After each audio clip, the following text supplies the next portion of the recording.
Hello and welcome back to another GiantSlayer TFT ranked meta video. Our analysts are here to go through the ranked meta for patch 12.5b. The current meta is still in a state of disarray after the 12.5b patch shook things up. Or did it? We'll be exploring what changed with the B patch alongside our normal breakdown of the meta. Keep in mind that there's still plenty of time with this patch as 12.6 won't be out until the end of the month. Due to that, the meta should continue to evolve. With all that said, let's go ahead and get started. But before we begin, please don't forget to click the links in our description. Give your support to everyone who helped make this video happen. We host many TFT tournaments with plenty of exciting content to come, so be sure to also follow our GiantSlayer TFT social media pages. Alright, let's get back to the video. To begin with, let's talk about what changed in the B patch. Quite frankly, nothing. Okay, that is oversimplifying the nuances of the meta, but in actuality, a lot of the meta is still focused on a few key aspects. Rerolling, innovators, and a few 4-cost carries. 5-cost champions, while playable, are still out of reach in most games due to the difficulty in 2-starring them as well as the pace of the game being too quick for level 9 to come into play.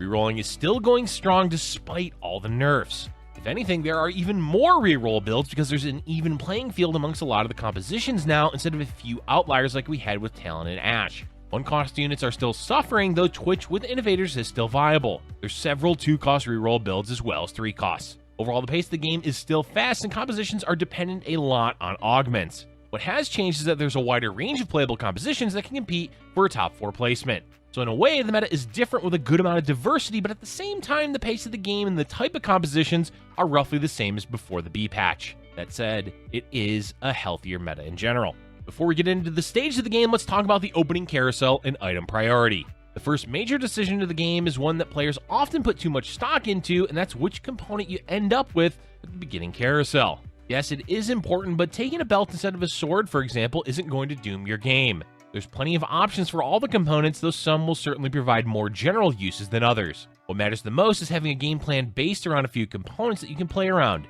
AD compositions are doing well, so that naturally inflates the value of components like sword, glove, and bow.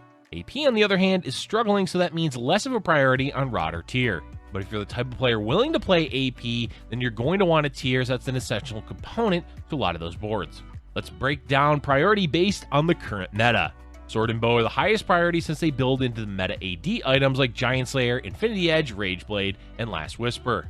There are also plenty of other items to make from those, but the point is, if you want to lean towards a standard meta, AD will likely be the option, and those two components help facilitate that type of play. Glove is also quite valuable since it builds into several of the items we just listed as well as many others. That said, it's not as high of a priority on the opening carousel because the glove can be tricky to slam early game if you don't hit the exact components that you need. That's where components like Chain Vest and Belt come into play because they can both be used for slammable early items like Sunfire, Merlinomicon, Warmogs, or Bramble Vest. Off on their own niche island are Tier and Rod, both of which are solid options if you want to play AP. That said, AP is much harder to play flex, so it's advised to not grab either of those components if possible. If you do, aim to give the Tier to an early AP carry like Corki, Lucian, Malzahar, or Brand, as that can help you win rounds in Stage 2. Overall, as we said, the first carousel is not going to win or lose you the game based on which component you grab. Having a game plan depending on what components you want is the best bet, and making use of your early components and will result in a better early game more so than taking a component just because it's deemed good. With that, we can move into the early game with Stage 1. There's never a lot to be said about Stage 1 as every game will be roughly the same. Pick up pairs, look for Yordles or Mercenaries, and play a strong board if possible. There's very little control over what you get from the loot orbs, so games may end up with a heavy econ opening. Other times it'll be a standard 3 component plus 5 gold. Learn to play the standard opening consistently because most games will be that opener. The more impactful decision will be made on the 1/4 augment. Augments in Neon Knights have taken on a negative connotation because players often believe combat augments are the only way to play the game.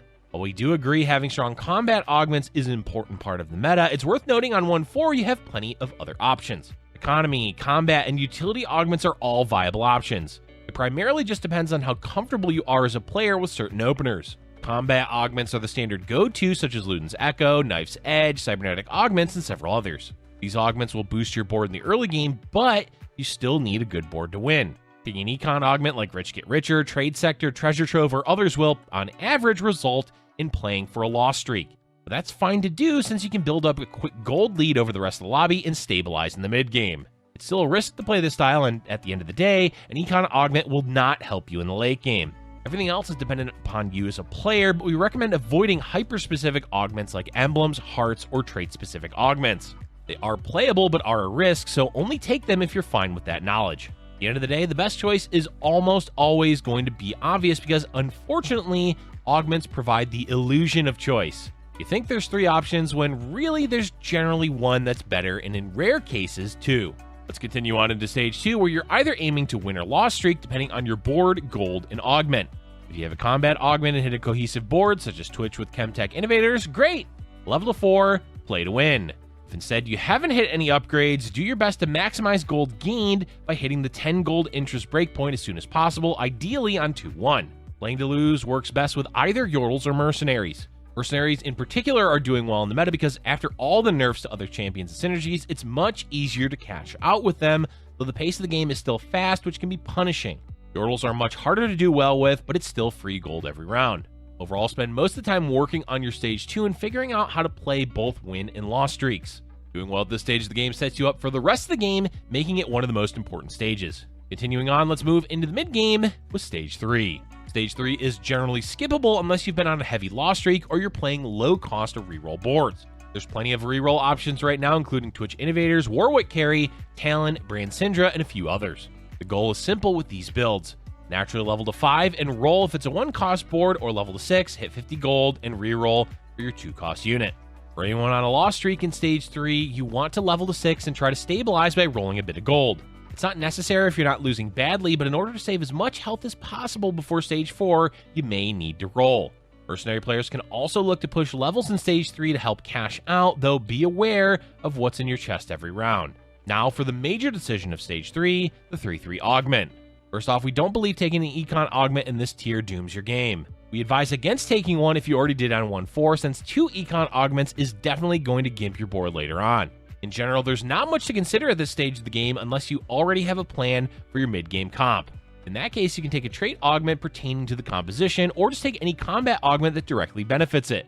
In general, the choice should be clear, and if you're unsure what to take, the safe option is to grab any combat augment that benefits your current board to help win rounds. Moving into Stage 4 is where the bulk of the meta comes together. Reroll players will finish hitting their upgrades, and everything else will be leveling to 7 and rolling for a 4-cost carry. We'll cover the meta compositions next, but first let's talk about the pace of the game. Each lobby will be different, but in general, the pace of the meta is quite fast right now, meaning early Stage 4 can make or break a game for players. Be willing to play flexible if you hit an upgraded 4-cost, but also be scouting to see what other players are playing. We recommend rolling down to 20 or 30 gold to stabilize your board, but you may need to spend more or less depending on what you find. As for which compositions to look for, let's talk about the current meta comps. We've already mentioned the bulk of the reroll boards, but there's also a few 3-cost options to consider. Senna with Enchanters is still playable, but can be difficult to use consistently. Tryndamere is usually a byproduct of rerolling Warwick, but can also be used as the main carry, particularly with augments like Triforce. Twinshot is doing quite well in the meta, as any of Corki, Gangplank, or Lucian can be used as a main reroll carry, with Jinx as the late game insurance. Yordles took a few hits in the B patch, so only reroll them if you're high rolling like crazy. Non-reroll boards are between Aurelia, Innovator, and Jhin Orianna. Sivir is hard to use effectively, and Draven can do well, but you need to high roll the board. Aurelia is by far the most consistent and contested 4-cost carry, as she's playable with Innovators, Strikers, or Socialites. Despite all the nerfs, Innovators are still one of the more reliable options. AP boards primarily play around Ahri, but Synaptic Web Mutants means Malzahar is also an option. Orianna or Seraphine are the 2 other common AP options, though they're usually secondary damage dealers. Before we briefly talk about the late game, let's go over the 4-6 augment. This augment is by far the easiest to choose because you almost always take an augment directly benefiting your current composition. Either it's a relevant combat augment, something to do with the traits on your board, or utility like Future Sight. There really shouldn't be too much of an issue choosing an augment in this stage of the game, so the simplest solution is take whatever synergizes with your board the best. And finally, we can end with the late game. Honestly, the late game is far less important than any other part of the game. The goal is mainly to hit level 8, stabilize the rest of your board, and focus on scouting and positioning. Aim for level 8 sometime between 4-5 and 5-3, and spend the rest of your gold upgrading your current board. Level 9 is, unfortunately, still unattainable for most players unless they hit early and are able to save up gold. Even then, it may be better to roll for 3-star units than to level to 9, as there's not much to be gained at that level. 5 costs are viable, but nowhere near as impactful in the meta as they have been in the past. Most of them are relevant depending on which composition you're playing, but adding them into your board is unlikely to make a meaningful spike in power unless you can 2-star them easily. Instead, our advice, as always, is to focus on the early stages of the game to improve your overall placement in the late game. It's also important to be diligent about scouting and positioning, since that is by far the most impactful thing you can do with any late game board. That's it for today's video, folks. It's interesting to see how the meta has both stayed the same while also changing to become more diverse. As mentioned, this patch is long, so we will be returning in the coming weeks with videos dedicated to the evolution of the 12.5b meta. What compositions and champions do you think will stay relevant, and which do you think will rise up in the meta? Let us know in the comment section below what your answers to those questions are. Thank you for watching. If you're enjoying our content, be sure to like button and subscribe for future Giant Slayer TFT videos.